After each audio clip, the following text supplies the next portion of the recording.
बिस्मिल्लाहिर्रहमानिर्रहीम, अस्सलाम वालेकुम। मैं हूं ईसा नकवी। इस वीडियो में दो इंपॉर्टेंट डेवलपमेंट्स, दो इंपॉर्टेंट स्टोरीज के हवाले से बात करूंगा। एक तो करीमा बलोच, बीएसओ आज़ाद की लीडर, 2015 से कनाडा में सियासी पनाह लिए हुए थी। मंडे के रोज़ 21 दिसंबर को मिस्टीरियस सर्कमस्टांसेस में, यानी कि पुरअसरार किस्म की मौत वाक़ हुई टोरंटो के मज़ाफ़ात में। इस हवाले से बहुत सारी चैमगोइयाँ चल रही हैं, बहुत सारी कॉन्स्पिरेसी थियरीज चल रही हैं, सोशल मीडिया पर आपने देखी होंगी। लेकिन हुकूमत पाकिस्तान का, दफ्तर खारजा का इसके हवाले से क्या रद्द अमल सामने आए तो मैं आपको बताऊंगा। दूसरा, कनाडा की हुकूमत ने, टोरंटो पुलिस ने पाकिस्तानी हुकूमत को हमारे जो हाई कमीशन है कनाडा में, उसके ज़रिए जो इनिशियल फाइंडिंग्स शेयर की हैं इस मौत के हवाले से, उसका मैं आपको बताऊंगा। लेकिन पहले बात कर लेते हैं भारत में बढ़ते हुए एक डिस्कम्फर्ट के हवाले से। एक एंग्जाइटी है, एक फ्रस्ट्रेशन है भारत में। एक तो क्योंकि भारत और रूस के ताल्लुकात, वो उनकी ट्रैजेक्टरी जो है वो डाउनवर्ड नज़र आ रही है। दूसरा, पाकिस्तान और रूस के दरमियान ताल्लुकात बढ़ रहे हैं। इसके हवाले से मैंने आपको बताया था कि रूसी सफ़ीर ने तो ये मशवरा दिया है भारत को कि आपने घबराना नहीं है पाकिस्तान और रूस के दरमियान बढ़ते हुए ताल्लुकात पर। लेकिन अब पाकिस्तान के दफ्तर खारजा ने भी यही मशवरा भारत को दे दिया है कि सबसे पहले तो आपने घबराना नहीं है। पाकिस्तान के दफ्तर खारजा ने क्या कहा और कल से लेकर गुज़श्ता 24 घंटों में रूस और भारत के ताल्लुकात के हवाले से क्या होता रहा, आपने मेरी वीडियो देखी होगी जिसमें मैंने बताया था कि 20 साल से भारत और रूस के दरमियान एक रिवायत मौजूद है। सन 2000 में उनके दरमियान स्ट्रेटेजिक पार्टनरशिप का एक मुआहदा हुआ था, जिसको 2010 में अपग्रेड करके special and privileged strategic partnership का नाम दिया गया। इन 20 सालों में कभी ऐसा नहीं हुआ कि रूस और भारत के दरमियान जो समिट लेवल है, सरबराह इजलास जो है वो ना हुआ हो दो तरफा, जिसमें भारत के वज़ीर आज़म और रूसी सदर शरीक हों। लेकिन अब पहली मरतबा सन 2020 में ऐसा हुआ है कि ये समिट नहीं हो पाया। इसके हवाले से बहुत सारी चैमगोइयाँ चल रही थी। मैंने आपको उसकी तफसीलात भी बताई थी कि कौन से अवामिल हैं जिसकी वजह से ये समिट नहीं हो पाया। उसके ऊपर रद्द-ए-अमल सामने आया है। रशियन एम्बेसडर का भी, जो भारत की वजारत खारजा है उसके तर्जुमान Anurag Srivastava, ministry of external affairs के स्पोक्सपर्सन, उन्होंने क्या कहा है उसके हवाले से बताऊंगा। लेकिन इसमें से सबसे बड़ी जो ट्रिगर हुआ बयान, जो सबसे ज़्यादा चला, वो राहुल गांधी का था। राहुल गांधी कांग्रेस के लीडर हैं, अपोजिशन लीडर हैं। वो उन्होंने ट्विटर के ऊपर जाकर लिखा, मैं आपको बता देता हूँ। उन्होंने कहा कि Russia is a very important friend of India. रूस एक बहुत ही इंपॉर्टेंट, बहुत ही अहम दोस्त है भारत का। Damaging our traditional relationships is short sighted and dangerous for our future. कि ये जो है वो दूर अंदेशी नहीं है कि एक ऐसे स्ट्रेटेजिक पार्टनर के साथ अपने ताल्लुकात को डैमेज किया जाए, ख़राब किया जाए। और उनका रेफरेंस था जिस डिस्कम्फर्ट का शिकार रशिया हुआ, जिसके बुनियाद पर ये सारी सिचुएशन सामने आई, वो भारत और अमेरिका के बढ़ते हुए ताल्लुकात और चीन के साथ जो स्टैंड ऑफ है उसमें भारत ने जिस तरीके से एक पपेट का किरदार अदा किया है। अमेरिका उसको पैम्पर कर रहा है चाइना के ख़िलाफ़, और भारत इस खित्ते में चौधरी बनने के ख्वाब देखते हुए चाइना के ख़िलाफ़ अमेरिकी इशारों पर नाचता हुआ नज़र आ रहा है। ये चीज़ जो है वो रशिया को जो है it did not go down well with Russia, and Russia ने इसके ऊपर रिटेलिएट किया। मैं मुख्तलिफ जो है वो हवाले अपनी गुज़श्ता वीडियोज़ में दे चुका हूँ कि रशिया ने उसके ऊपर किस तरीके से रिएक्ट किया। लेकिन अभी मैं आपको पहले ये बता देता हूँ कि अनुराग श्रीवास्तव जो तर्जुमान हैं भारतीय वजारत खारजा के, मिनिस्ट्री ऑफ एक्सटर्नल अफेयर्स के, उनसे जब ये सवाल किया गया तो उन्होंने सारा का सारा मलबा उठाकर डाल दिया कोविड-19 पर, कि कोरोना वायरस की सूरत हाल की वजह से ये समिट जो है ये प्लान हो रहा था कि सितंबर अक्टूबर में हो जाए, लेकिन क्योंकि कोरोना वायरस है तो इस वजह से ये समिट, इसका वर्चुअल इनकाद जो है वो भी नहीं हो पाया। अब इसके हवाले से मैं आपको 2 से 3 रेफरेंसेस दे सकता हूं। पहली बात तो ये कि जो कहा जा रहा है कि कोरोना वायरस की वजह से वर्चुअल इनकाद जो है वो नहीं हो पाया।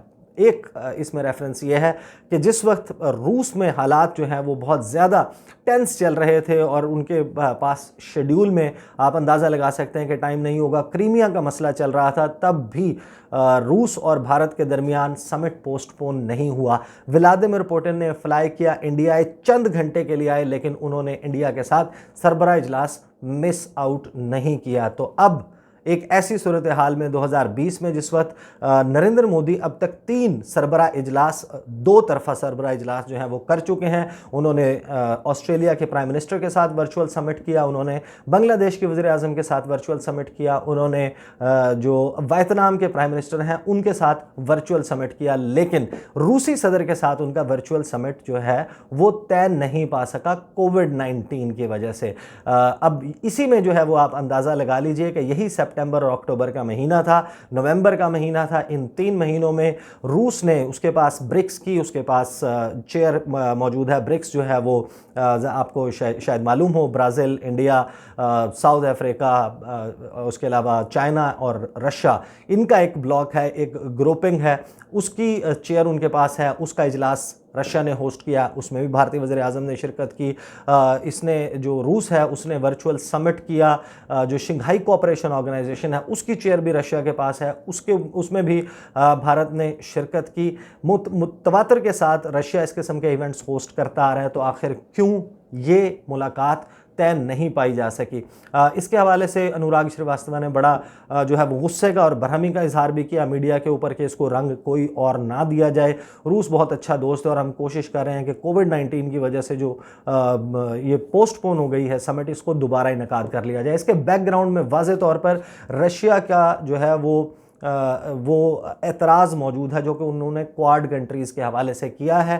ऑस्ट्रेलिया, जापान, इंडिया और अमेरिका, इनकी जो इंडो पैसिफिक पॉलिसी है और उसके इस रीजन के हवाले से चाइना को कंटेन करने के लिए जो कुछ किया जा रहा है उसके ऊपर जो रूसी सफ़ीर हैं उन्होंने वाज़े तौर पर एक तो ये कहा कि इससे जो है वो सिक्योरिटी सूरत हाल वो ख़राब हो रही है रीजन की, और साथ ही उन्होंने कहा जो आसियान है, association of south east Asian Nations, यानी कि जनूब मशरकी एशियाई ममालिक की जो एसोसिएशन है, जो तंजीम है, उसके जो ब्रॉडर जो ऑब्जेक्टिव्स हैं, जिसमें एक ऑब्जेक्टिव ये है कि इनके दरमियान जो है वो तजारत का बेहतरीन माहौल होगा, साजगार माहौल होगा, ताल्लुकात बेहतर होंगे, और एक कॉमन जो है वो डेवलपमेंट का एजेंडा वो मुतासर हो रहा है। और जो रूस के वज़ीर ख़ारजा हैं सर्गेई लावरोव, उन्होंने वाज़े तौर पर भारत को ये कहा कि भारत जो है वो अमेरिका का एक तरीके से मोहरा बना हुआ है उनकी इंडो पैसिफिक पॉलिसी के हवाले से, और चीन के ख़िलाफ़ इस्तेमाल हो रहा है। इस सारे बैकड्रॉप में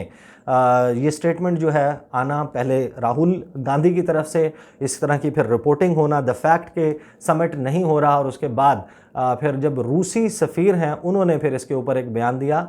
वो उन्होंने ये कहा कि हम कोशिश कर रहे हैं कि 2021 की आगाज़ में, पहले चंद माह में ये समिट जो है, सरबरा इजलास, ये तय पा जाए। इससे पहले जो रूसी सफ़ीर हैं, मंडे के रोज़ उन्होंने जो बयान दिया था उसमें उन्होंने भारत को कहा था कि आपको गम करने की, आपको घबराने की ज़रूरत नहीं है। पाकिस्तान और चाइना के साथ रूस का एक अलहदा से स्पेशल रिलेशनशिप है, which is not dependent on Russia's relationship with India.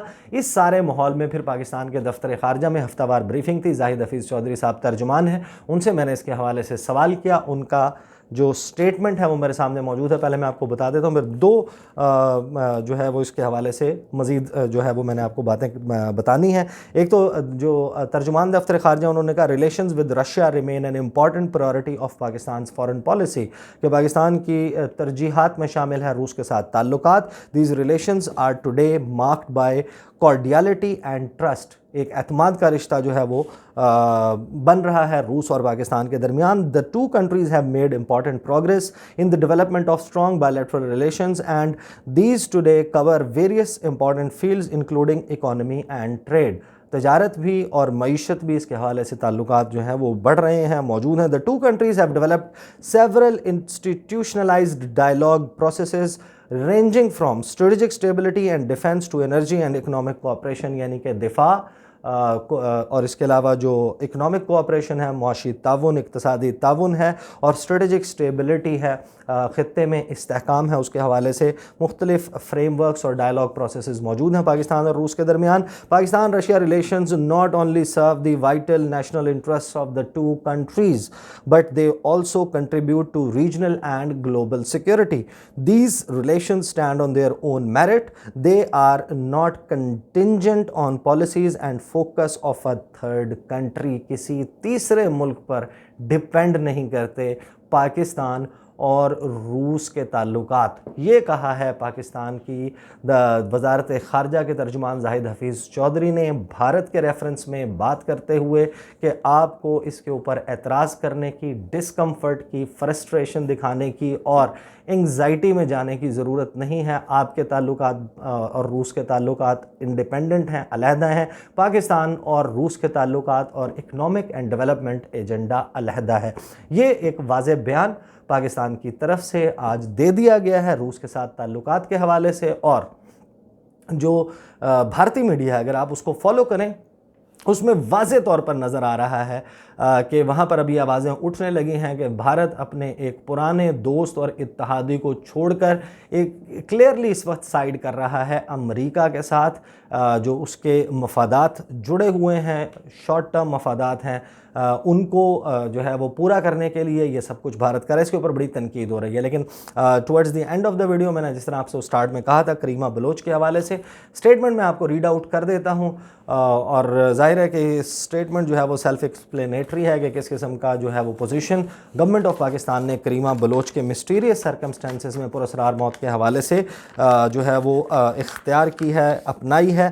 दफ्तर ख़ारजा के तर्जुमान ने कहा कि Miss Karima Baloch was found dead in Toronto Canada on Monday 21 December 2020।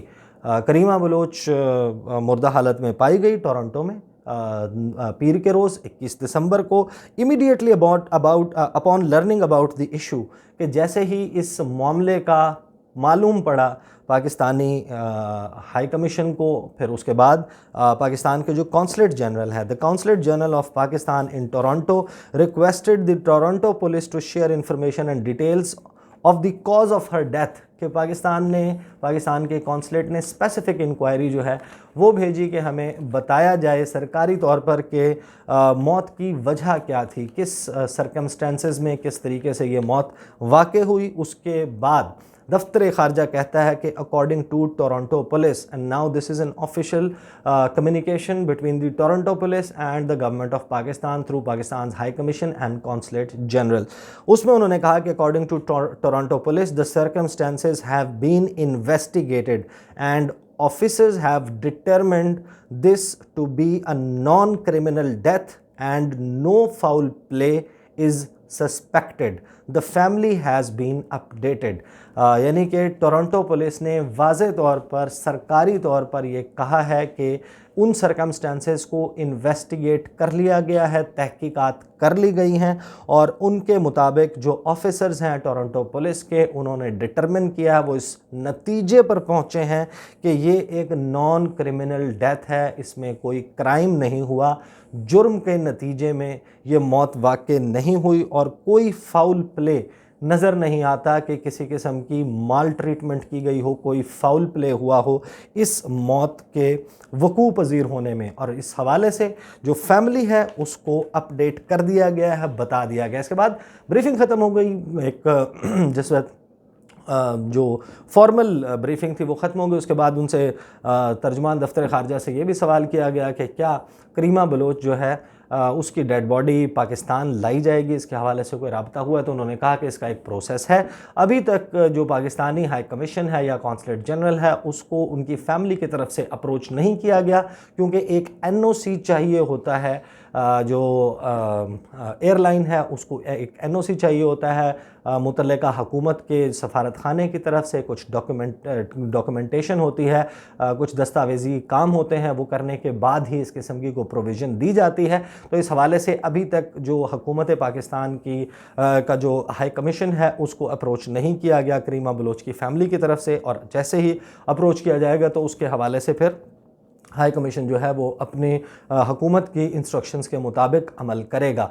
और साथ ही उन्होंने ये भी कहा कि उनको अभी तक ये इल्म नहीं है कि टोरंटो पुलिस जो है उसने इसके हवाले से जो उनकी फैमिली है उनको बॉडी हैंड ओवर करने के हवाले से क्या डिसीजन लिया है। ये थर्सडे की दोपहर तक की अपडेट है, जिसके हवाले से मैं आपको बता रहा हूँ। इस दौरान ज़ाहिर है कि अभी जो है वो शायद इसमें आज जिस वक्त बहुत सारे लोग ये वीडियो देख रहे हों कुछ तब्दीली आ चुकी हो, लेकिन as of Thursday this is the stands and these are the 2 updates जिनके हवाले से मुझे इस वीडियो में गुफ्तगू करनी थी। अगली वीडियो में आपके साथ मुलाकात होगी। मुझे इजाज़त दीजिए। अल्लाह हाफ़िज़।